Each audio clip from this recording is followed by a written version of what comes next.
Assalamualaikum warahmatullahi wabarakatuh. Nama saya Danang Danu Atmadi dari kelas 11 IPS 4. Di sini saya akan menjelaskan secara singkat mengenai PKI atau Partai Komunis Indonesia. PKI yang juga disebut Partai Komunis Indonesia merupakan sebuah partai politik yang saat ini sudah bubar. Partai ini adalah partai komunis terbesar di dunia setelah Rusia dan Tiongkok. Dan pada tahun 1965, partai ini dinyatakan sebagai partai terlarang. Banyak orang yang mengenal PKI karena kejadian tahun 1965 dan bahkan memberi pengaruh besar terhadap Indonesia. Setidaknya ada sekitar 3 juta rakyat Indonesia bergabung dengan PKI setelah kemerdekaan. Sejak berdirinya tahun 1914 hingga dibubarkan pada tahun 1965, sejarah PKI mengalami 3 fase, yaitu fase penjajahan Belanda, fase penjajahan Jepang, hingga fase kemerdekaan. Dari setiap fase tentu tujuan Partai Komunis Indonesia berbeda-beda. Saat zaman penjajahan Belanda, PKI memiliki tujuan untuk membebaskan Indonesia dari penjajahan Belanda. Partai Komunis Indonesia juga memiliki tujuan untuk membentuk persatuan buruh atau serikat buruh. Sistem kapitalisme serta kelas sosial yang bertumpu pada kesetaraan juga akan dihapus pada zaman penjajahan Belanda. Lalu pada masa penjajahan Jepang, Partai Komunis Indonesia dimatikan dan dibungkam. Meski dimatikan, akan tetapi kader-kader PKI masih solid sehingga tujuan mereka sejak zaman Belanda masih diperjuangkan.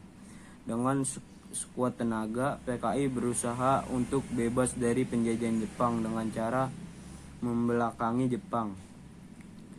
Tujuan Partai Komunis Indonesia pada zaman kemerdekaan lebih menitik beratkan pada tujuan menegakkan ideologi komunis sebagai dasar negara.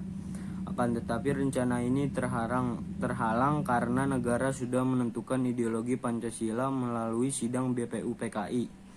Satu-satunya cara agar PKI bisa mengubah ideologi adalah dengan cara tujuan ke dunia politik. Bahkan PKI menjadi 4 dari partai terbesar pada tahun 1955. Tapi PKI salah langkah akibat tujuan Partai Komunis Indonesia yang untuk itu tercium sampai ke permukaan, sehingga muncul isu politik bahwa PKI dan Uni Soviet berbahaya untuk Indonesia.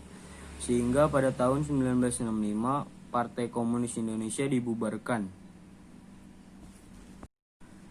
Berbicara seputar sejarah PKI tentu tidak lepas dari sejarah gerakan G30 SPKI atau gerakan 30 September PKI. Bahkan sejarah G30 SPKI sampai dibuatkan film dan beberapa tahun lalu sering diputar. Hal ini untuk mengingatkan kembali sejarah yang pernah terjadi pada tahun tersebut serta menumbuhkan kebencian terhadap komunis. Sejarah gerakan 30 September PKI ini dimulai pada 1 Juli 1960 di masa PKI secara terlarang mengecam kabinet dan tentara. Pada saat tentara beraksi, Soekarno langsung turun tangan sehingga permasalahan ini selalu selesai hingga membuat hubungan PKI dan Soekarno menjadi dekat. Lalu pada tahun 1960, Partai Sosialisasi Indonesia serta Musyumi dibubarkan pemerintah sehingga PKI semakin giat untuk mencari anggota. Tidak hanya PSI dan Musyumi, partai-partai lain juga diruntuhkan oleh PKI, seperti Partai Nasional Indonesia dan Nahdlatul Ulama. Tahun ke tahun Partai Komunis Indonesia semakin mendesak untuk mendapatkan kekuasaan yang besar, sehingga PKI mengeluarkan strategi ofensif agar tujuan mereka tercapai. Umumnya partai ini hanya melancarkan kritik terhadap pemerintah, sedangkan di daerah justru malah bersinggungan dengan konflik yang lebih parah. Perlawanan terhadap aksi sepihak antara PKI dan Angkatan Darat atau AD semakin kuat dan semakin memanas. Kejadian ini terjadi sekitar tahun 1964.